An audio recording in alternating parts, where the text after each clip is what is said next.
दिनांक 13/4/26 रोजी रात्री 2 यांच्या सुमारास मयत इसम सोनराज सुरेश शिंदे, आरोपी कुणाल घनश्याम चौधरी, कुणाल राठोड, वैभव मोरे, महेंद्र नारायणकर, आकाश राणे हे सर्वजण एक मित्राचा वाढदिवस साजरा केल्यानंतर आपल्या घरी गेलो. त्यानंतर पुन्हा एकत्र येऊन पंढरीनगर डोंगरे साईडला रात्री 10 बसले होते.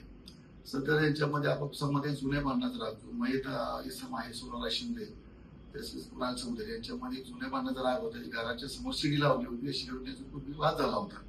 त्या वादानंतर पुन्हा त्याच वाद त्या दोघांमध्ये सुरू झाला आणि एकमेकाला शिवाय करता त्याच्यामध्ये वाद वाढत गेला. त्यातून त्यांचे भांडण सुरू झाले. भांडणामध्ये त्यातला जो आरोपी आहे कुणाल चौधरी यांनी मयत सोनराज शिंदे याला दगडाने दुखापत केली. त्याच्यानंतर लक्षात गेला जो 2-3 दगड मारल्यानंतर तो एकदम जखमी झाला आणि रक्तमावरून जागी पडला. त्यानंतर तो त्याच ठिकाणी मयत झाला नाही. सदर ह्या भांडण आणि याच्या गुन्ह्यामध्ये एकूण 5 आरोपी आहेत.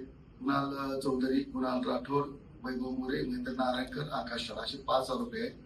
सदर 5ही आरोपींना आपण वेगळ्या ठिकाणाहून 12 तासाच्या आतमध्ये टेक्निकल सपोर्ट घेऊन तसं आमच्या डिटेक्शन पथकाचे 2 पथकाचे अधिकारी संजय गळवे व त्यांची टीम आणि यमराज साठे व त्यांची टीम अशा 2 पथकांनी 5 आरोपींना 12 तासाच्या आतमध्ये शोध घेऊन त्यांना दुसऱ्या गुन्ह्यामध्ये अटक केलेली आहे. या घटनेवरून रबाळे पोलिसांनी 119/2026 BNS 103/2 115/2 प्रमाणे गुन्हा दाखल झालेला आहे. सदर गुन्ह्याचा तपास मार्गदर्शन करता माननीय पोलीस आयुक्त श्री भारंबे सर, पोलीस उपायुक्त श्री डहाणे सर, सहाय्यक पोलीस आयुक्त श्री धस सर यांचं मोलाचं मार्गदर्शन लाभलेलं आहे. त्यांच्या मार्गदर्शनाखाली सदर गुन्ह्याचा गुन्हा दाखल करून आरोपीला तात्काळ आपण अटक केलेली आहे. सदर गुन्ह्याचा पोलीस तपास चालू आहे. किती दिवसाची पोलीस कस्टडी मिळते?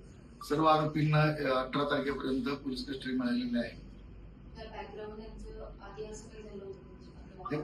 ह्या सदराच्या मध्ये यांचे इतिहास पाहिला असता कुणाल चौधरी आणि मयत सोनराज शिंदे यांच्यामध्ये पूर्वीचा एक वाद होता जो घरात शिडी लावण्यावरून. त्याचप्रमाणे सोनराज शिंदेने सध्या तर नवीन घराचं बांधकाम सुरू केलं होतं.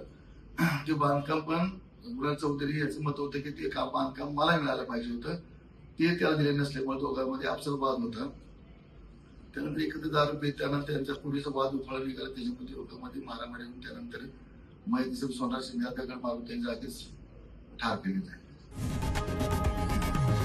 लोकशाही मराठी ऐका, पहा, जागरूक रहा.